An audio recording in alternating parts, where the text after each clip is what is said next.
Hello friends, कैसे आप सभी। आई होप आप सभी ठीक होंगे। मैं शुभम अवस्थी और आप देख रहे हैं मेरा यूट्यूब चैनल ज्ञानशाला 375। फ्रेंड्स, आज हम लोग बात करेंगे स्मॉल इंटेस्टाइन के बारे में और लार्ज इंटेस्टाइन, लीवर और पैंक्रियाज, इन सभी के बारे में बात करेंगे। पिछले वीडियो में मैंने स्टमक तक बता दिया था, ठीक है, जहाँ पर लास्ट टाइम में क्या बताया था, काइम जो होता है वो स्टमक में बनता है, जो पाचित भोजन होता है वो काइम, ठीक है। तो आगे हम लोग कंटिन्यू करेंगे। इससे पहले जो लोग मेरे चैनल में नए हैं वो मेरे चैनल को सब्सक्राइब कर दें और बेल आइकन को दबा दें। तो चलिए शुरू करते हैं आज का वीडियो। देखिए, लास्ट टाइम मैंने बताया था कि स्टमक में जो पाचित भोजन होता है वो काइम कहलाता है, ठीक है, स्टमक के अंदर बनने वाला, ठीक है। वो काइम क्या होता है, स्टमक के थ्रू स्मॉल इंटेस्टाइन में इंटर करता है, जो काइम कहलाता है, ठीक है। अब हम देखते हैं स्मॉल इंटेस्टाइन, छोटी आंत। इसकी लेंथ कितनी होती है? छोटी आंत की लेंथ होती है 6 मीटर से 6.25 मीटर तक होती है, ठीक है, 6.25 मीटर तक। और जो लार्ज इंटेस्टाइन होती है वो 1 से 1.25 मीटर तक इसकी लेंथ होती है, ठीक है। अब इसको देखिए, इसकी लेंथ ज़्यादा है, लेकिन इसको स्मॉल इंटेस्टाइन क्यों बोला गया, ठीक है। याद रखना, यहाँ पर लंबाई के अकॉर्डिंग नहीं देखा गया है, यहाँ पर जिसका डायामीटर ज़्यादा है, ठीक है, उसको बड़ी आंत बोल दिया गया है, और जिसका डायमीटर कम है उसको छोटी आंत बोल दिया गया है, ठीक है। मतलब यहाँ पर जिसकी लंबाई ज़्यादा वह छोटी आंत और जिसकी लंबाई कम वह बड़ी आंत होगी, ठीक है। यहाँ पर क्या, छोटी आंत का व्यास कम है, इसलिए इसको क्या स्मॉल इंटेस्टाइन नाम दे दिया गया, जबकि बड़ी आंत का व्यास ज़्यादा है इसलिए इसको बड़ी आंत कहा गया, ठीक है। अब देखते हैं स्मॉल इंटेस्टाइन के 3 पार्ट्स हैं, कौन कौन से। ड्यूडेनम पार्ट, इसको डी से डिनोट कर देंगे, जेजुनम जे से डिनोट कर देंगे, इलियम आई से डिनोट कर देंगे, ठीक है। देखते हैं, थोड़ा डायग्राम देख लेते हैं इसका। देखिए, यहाँ पर क्या था, स्टमक था। स्टमक सा जो खाना आता है वो काइम बोला जाता है, उसको काइम, वो स्मॉल इंटेस्टाइन में आएगा। तो स्मॉल इंटेस्टाइन कुछ ऐसी होती है, ठीक है, ऐसे ऐसे करके, फिर यहाँ से लार्ज इंटेस्टाइन से जुड़ी होती है, और यहीं पर इसके पीछे साइड में पैंक्रियाज होता है, और यहाँ पर क्या होता है, लीवर होता है, ठीक है। तो पैंक्रियाज और लीवर जो कुछ एंजाइम्स इसमें सिक्रेट करते हैं, जो काइम में आकर मिल जाता है, और यहाँ पर भोजन का पाचन होता है, ठीक है। तो ये स्मॉल इंटेस्टाइन के जहाँ से स्टमक से और स्मॉल इंटेस्टाइन आपस में जुड़ते हैं, वहाँ पर 2 वाल्व होते हैं, इनको बायोलोरिक वाल्व बोला जाता है, ठीक है, बायोलोरिक वाल्व इनको बोलते हैं, ठीक है। इसी के थ्रू क्या होता है, भोजन आगे जाता है, ठीक है। तो ये शुरुआत का जो पार्ट होता है यहाँ से यहाँ तक, इसको ड्यूडेनम पार्ट बोला जाता है, डी से डिनोट कर दिया। यहाँ पर क्या होता है, यहाँ पर भोजन का पाचन पूरी तरह से होता है ड्यूडेनम में, ठीक है। फिर इसके बाद का जो पार्ट होता है वो होता है जेजुनम पार्ट होता है, यहाँ से यहाँ तक का। यहाँ पर याद रखना, भोजन का ना तो पाचन होता है, ना तो एब्जॉर्प्शन होता है, अवशोषण होता है, केवल और केवल यहाँ जो पाचित भोजन होता है उसका ट्रांसफ़र आगे हो जाता है, ठीक है। फिर होता है इलियम पार्ट। इलियम पार्ट में क्या होता है, भोजन का अवशोषण होता है, जिससे जितने भी पोषक तत्व वगैरह होते हैं उनका अवशोषण होता है इलियम पार्ट में, ठीक है। फिर अगेन ये क्या होता है, लार्ज इंटेस्टाइन में चला जाता है, ठीक है। तो इससे पहले हम लोग देखते हैं, देखिए, लीवर और जो पैंक्रियाज होते हैं, पैंक्रियाज अग्नाशय, ये दोनों क्या होते हैं, अपने द्वारा स्रावित रस को छोटी आंत के ड्यूडेनम वाले भाग में ही क्या होते हैं, सिक्रीट करते हैं। जब ये सिक्रीट कर देते हैं तो भोजन का अच्छी तरह पाचन होता है ड्यूडेनम वाले पार्ट में। अब 1 नंबर देखते हैं ड्यूडेनम। ड्यूडेनम से पहले हम लोग देखते हैं लीवर। लीवर क्या काम करता है, ठीक है। देखिए, जो यकृत होता है लीवर, इसको स्टडी को क्या बोला जाता है, स्टडी ऑफ लीवर होता है हेपेटोलॉजी, ठीक है। एक चीज़ याद रखना, जो हिपैटो वर्ड होता है लीवर से रिलेटेड होता है, हिस्ट्री में याद रखना, ठीक है। हिपैटो वर्ड जो होता है वो साइंस में लीवर से रिलेटेड है, ठीक है। तो study of liver, hepatology. Cells of liver क्या होती है, हेपेटिक सेल्स होती हैं, ठीक है। लीवर में हेपेटिक सेल्स होती हैं। और एक चीज़ याद रखना, जो ह्यूमन बॉडी में सबसे ज़्यादा रीजनरेशन की पावर होती है ना, वो हेपेटिक सेल्स में ही होती है, ठीक है। जो हमारी यकृत की सेल्स होती है उनमें सबसे ज़्यादा रीजनरेशन, पुनर्जन्म की क्षमता, मतलब एक बार उनको कट कर दिया जाता है या नष्ट कर दिया जाता है, वो तुरंत बन जाती है, लगभग बहुत जल्दी बन जाती है, ठीक है। लीवर लगभग जो होता है 21 डेज में पूरी तरह से बन जाता है, ठीक है। लीवर का वेट कितना होता है, ये 1.5 टू 1.7 kg, ठीक है।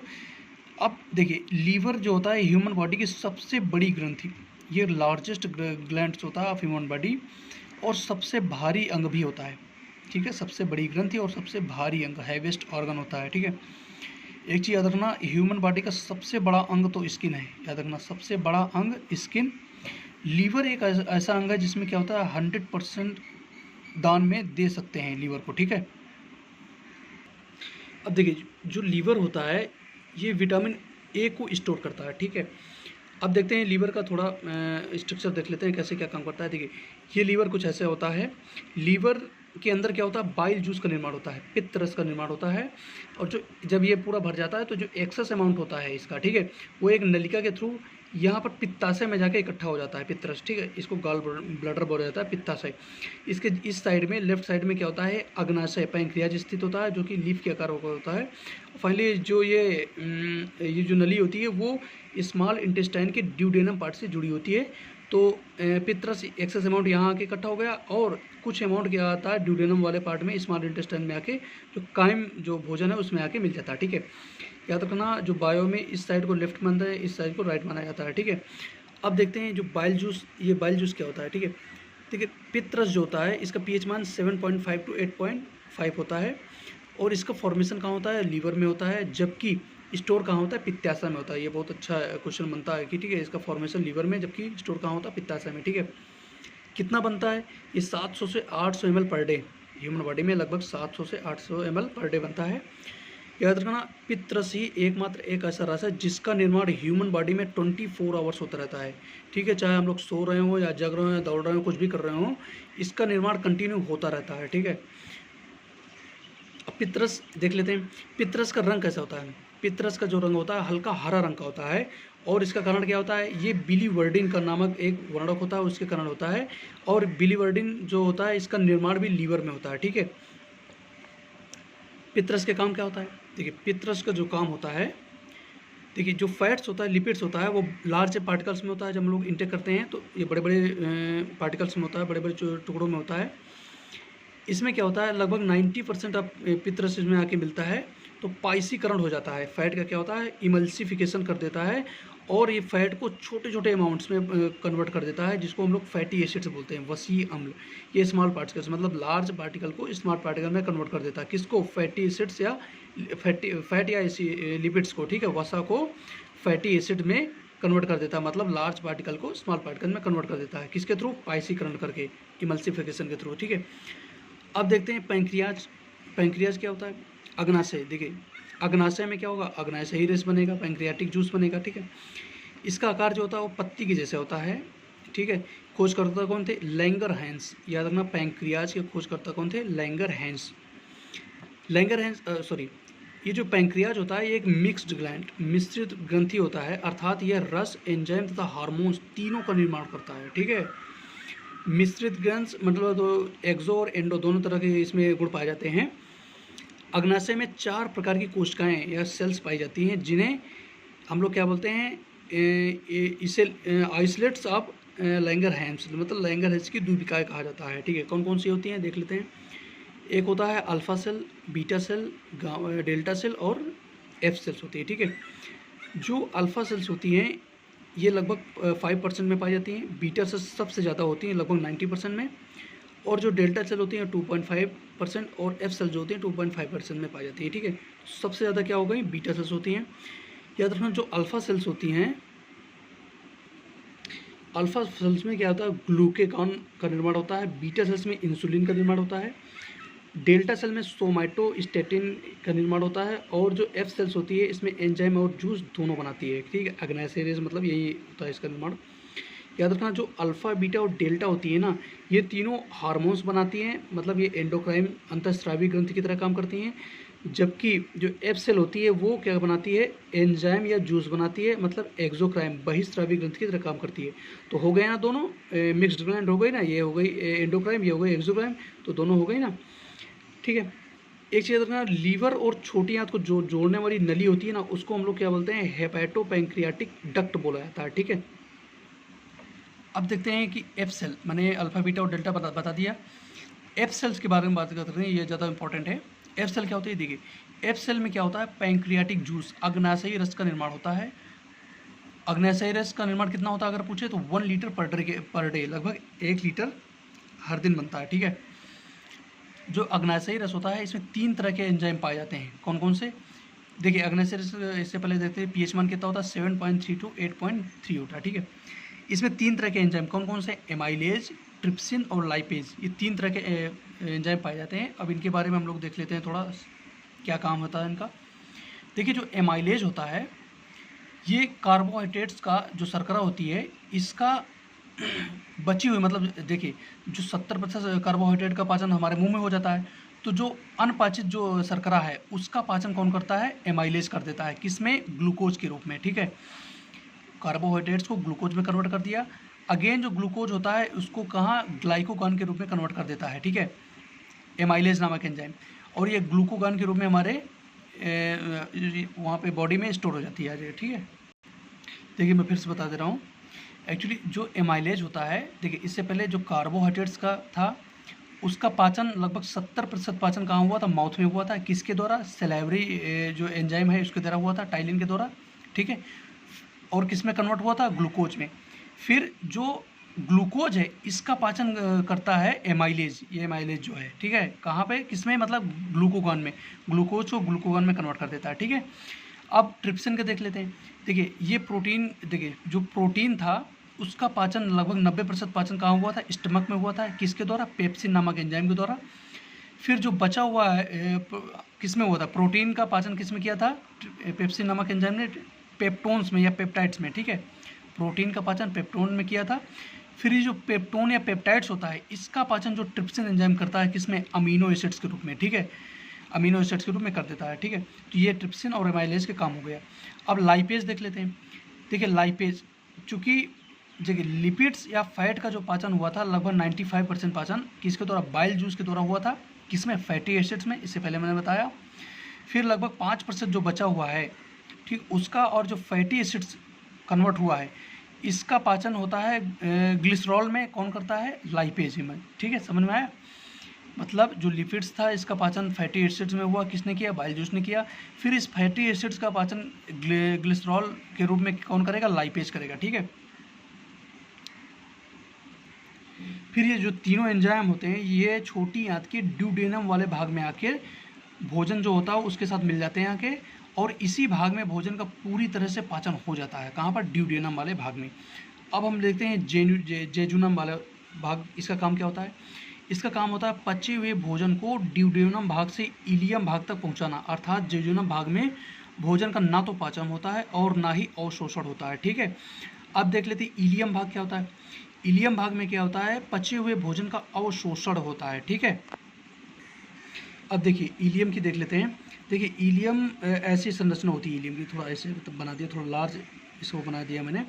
तो जब पाचित भोजन आता है, क्योंकि यहाँ पर अवशोषण होगा, तो यहाँ पर एक छोटी छोटी के उंगली नुमा संरचनाएं पाई जाती हैं निकली हुई, जिसको हम लोग विली बोलते हैं, ठीक है। जब पाचित भोजन इनके पास आता है तो ये जो उंगली नुमा संरचनाएं होती हैं ये पाचित भोजन से वाटर या अन्य पोषक तत्वों का अवशोषण कर लेती हैं, ठीक है, और यहीं पर स्टोर कर लेती हैं। तो यहाँ पर सबसे ज़्यादा, ठीक है, स्टोर फूड का मतलब फूड का स्टोर होता है यहाँ पर, ठीक है, सबसे ज़्यादा रिजर्व फूड होता है। उसमें से सबसे ज़्यादा क्या होता है, ग्लाइकोजन होता है, ठीक है, रिजर्व फूड के होता है, यहाँ पर स्टोर हो जाता है, ठीक है। फिर अवशोषण हो गया, जो बचा हुआ भाग है वो इसके नीचे वाले स्थान पर, ये जो यहाँ पर खाली स्थान है यहाँ पर आकर स्टोर होता है, और फाइनली ये क्या होता है, इसको वेस्ट फूड बोलते हैं, और ये लार्ज इंटेस्टाइन के पास चला जाता है, ठीक है। तो जो पाचित भोजन से अवशोषण किया हुआ जो अवशोषण किए हुए जो पोषक तत्व हैं वो इस वाले भाग में आकर स्टोर हो जाते हैं, इसको रिजर्व फूड बोला जाता है, ठीक है। एक चीज़ याद रखना, in human body reserve food या store food is found in the form of glycogen, ठीक है। मानव शरीर में जो संग्रहित खाना होता है वो ग्लाइकोजन के रूप में पाया जाता है, ठीक है, जो हमारे काम आता है, ठीक है। ह्यूमन बॉडी सबसे ज़्यादा स्टोर या रिजर्व फूड कहाँ, लीवर के पास होता है। फिर क्या, किसके पास होता है, मसल्स के पास होता है, ठीक है। दूसरा देखिए रिजर्व फूड जो होता है इसमें कुछ भाग जो है अमीनो एसिड्स, ग्लिसरॉल तथा ज़्यादा भाग किसका होता है, ग्लाइकोजन का पाया जाता है। इसीलिए मैंने बताया कि सबसे ज़्यादा रिजर्व फूड किसका होता है, ग्लाइकोजन का। किसके पास, लीवर के पास, फिर मसल्स के पास, ठीक है। क्योंकि हम लोग सबसे ज़्यादा क्या करते हैं, कार्बोहाइड्रेट्स लेते हैं, इसलिए ग्लाइकोजन का ज़्यादा निर्माण होता है, ठीक है। अब हम लोग बात करते हैं लार्ज इंटेस्टाइन के बारे में, ठीक है। देखिए लार्ज इंटेस्टाइन जो होती है इसकी लेंथ होती है 1.1 से लेकर 1.5 मीटर के बीच में। इसका डायमीटर होता है 3 से लेकर 3.5 इंच तक, ठीक है। इसके भी 3 पार्ट्स होते हैं, एक होता है सेक्कम कोलन और तीसरा पार्ट होता है रेक्टम। ठीक है, पहला पार्ट क्या हो जाएगा, सेक्कम होता है, दूसरा कोलन होता है, तीसरा होता है रेक्टम। जो कोलन पार्ट होता है ये लार्जेस्ट पार्ट होता है, मतलब ये इसका आकार सबसे बड़ा होता है, और जो रेक्टम होता है वो स्मॉलेस्ट पार्ट होता है, इसका सबसे छोटा आकार होता है। ठीक है, अब देखते इसका स्ट्रक्चर देखते हैं। देखिए, ये स्मॉल इंटेस्टाइन से यहाँ पर जुड़ी होती है लार्ज इंटेस्टाइन, इसका थोड़ा ऐसा आकार होता है इसका। तो स्मॉल इंटेस्टाइन की इलियम पार्ट में जो पाचित भोजन होता है उसका जो अवशोषण हो जाता है, उसके बाद जो वेस्ट फूड बचता है वो इंटर करता है यहाँ से लार्ज इंटेस्टाइन से, किस वाले भाग में, सेक्कम भाग में। फिर इधर कोलन भाग होता है, और लास्ट में ये सबसे बड़ा कौन सा होता है, कोलन भाग हो गया। फिर लास्ट वाला क्या होता है, रेक्टम, जो कि एनस से जुड़ा होता है। ठीक है, तो सेक्कम वाले भाग में ही याद रखना अपेंडिक्स बनता है। ठीक है, जो काफ़ी खतरनाक होता है। इसमें क्या होता है, मसल्स का कुछ जमा हो जाता है, वही दर्द करने लगता है, वही अपेंडिक्स होता है। ठीक है, आगे बताऊंगा अभी। अब देखते हैं सेक्कम वाला भाग क्या होता है। ठीक है, जो सेक्कम पार्ट होता है ये एक अवशेषीय अंग होता है, वेस्टिजियल ऑर्गन होता है, अर्थात ऐसे अंग जो हमारे बॉडी में प्रेजेंट तो हैं लेकिन इनका कोई काम नहीं होता है। ठीक है, इसलिए सेक्कम क्या हो गया, अवशेषीय अंग होता है। ठीक है, अवशेषीय अंग बहुत सारे होते हैं, जैसे दाढ़ होता है, जो मूलतः जो बाद में आते हैं, अपेंडिक्स होता है। ठीक है, अपेंडिक्स में क्या होता है, यहाँ पहले स्ट्रॉन्ग एंजाइम होते थे यहाँ पर अपेंडिक्स में, जब हम लोग क्या थे, आदिमानव वगैरह थे, क्योंकि उस समय घास फूस सब खाते थे। ठीक है, तो यहाँ पर बड़े स्ट्रॉन्ग एंजाइम होते थे। ठीक है, तो जिनको घास फूस लकड़ी और सबको पचा देते थे। ठीक है, लेकिन अभी हमारा विकास होता गया तो हम लोग क्या नॉर्मल से सॉफ्ट फूड खाते हैं, तो इतना स्ट्रॉन्ग नहीं होते हैं। ठीक है, लेकिन जो गाय भैंस या हाथी हाथी होते हैं ना, उनमें यूजफुल ऑर्गन होता है, कौन सा, सेक्कम वाला, जो अपेंडिक्स होता है। ठीक है, चूँकि यहाँ स्ट्रॉन्ग एंजाइम बनते हैं और वो कठोर से कठोर भोजन को पाचित कर देते हैं। ठीक है, लेकिन ये हमारे मानव मनुष्यों में क्या है, बेकार ऑर्गन है। ठीक है, देखिए, जो सेक्कम वाला भाग होता है इसमें ही अवशेषी अंग एक अपेंडिक्स पाया जाता है। ठीक है, जब हम लोग क्या होते हैं, टॉक्सिक एलिमेंट ज़्यादा खा लेते हैं तो यही टॉक्सिक एलिमेंट हमारे अपेंडिक्स में आकर जमा हो जाते हैं। ठीक है, और एक गांठ का रूप ले लेते हैं, फूल जाते हैं, जिससे हम लोग दर्द होने लगता है और उसे अपेंडिक्स कहा जाता है। तो फिर डॉक्टर के पास जाने से काट कर अलग कर देता है। ठीक है, अब हम लोग देते हैं कोलन पार्ट। कोलन क्या होता है, देखिए, यह जो है ना बड़ी आंत का सबसे बड़ा भाग, लार्जेस्ट पार्ट होता है। इस भाग में बैक्टीरिया पाए जाते हैं, कौन कौन से, ई कोलाई, इसको हम लोग ई कोलाई या ई कोलारे नाम दिया जाता है। इसका काम क्या होता है, ई कोलाई जो स्टेरी कोलाई होता है, ये जो पाचित भोजन है, ठीक है, इसको सड़ाकर वेस्ट फूड में कन्वर्ट कर देता है। ठीक है, वेस्ट फूड में कन्वर्ट कर देता है। जो ये वेस्ट फूड होता है ये ई कोलाई का भोजन होता है, मतलब इसी को ये खाता है। ठीक है, बदले में जो ई कोलाई होता है ये क्या करता है, इसी कोलन वाले पार्ट में विटामिन B12 और विटामिन K का निर्माण करता है, जो हमारे बॉडी के लिए यूज़फुल होता है। तो कहने का मतलब ये हो गया कि ह्यूमन ने क्या किया, ई कोलाई को क्या हुआ, वेस्ट फूड दिया। ठीक है, बदले में ई कोलाई ने हमें क्या दिया, विटामिन B12 और विटामिन K दिया। तो ये जो रिलेशन होता है ह्यूमन और इस ई कोलाई जीवाणु के बीच में, इसको हम लोग सिम्बायोटिक रिलेशन बोलते हैं, सहजीवन संबंध बोला जाता है। ठीक है, मतलब एक ऐसा रिलेशन जिसमें दोनों एक दूसरे को क्या करते हैं, फ़ायदा पहुंचाते हैं, उसको हम लोग सिम्बायोटिक रिलेशनशिप कहते हैं। ठीक है, सहजीवन संबंध। तो याद रखना, लार्ज इंटेस्टाइन के कोलन वाले पार्ट में विटामिन B12 और विटामिन K का निर्माण होता है, जो हमारे बॉडी में ही होता है। ठीक है, अब देख लेते हैं जो रेक्टम वाला पार्ट होता है, यहाँ पर वेस्ट फूड कुछ समय के लिए आकर स्टोर हो जाता है और अंत में ये क्या होता है, एनस के द्वारा बाहर निकल जाता है, हमारे बॉडी से बाहर निकल जाता है। ठीक है, तो ये रहा वीडियो। कमेंट करके जरूर बताइए कैसा लगा। अच्छा लगे तो लाइक करिए, शेयर करिए और मेरे चैनल को सब्सक्राइब जरूर करिए।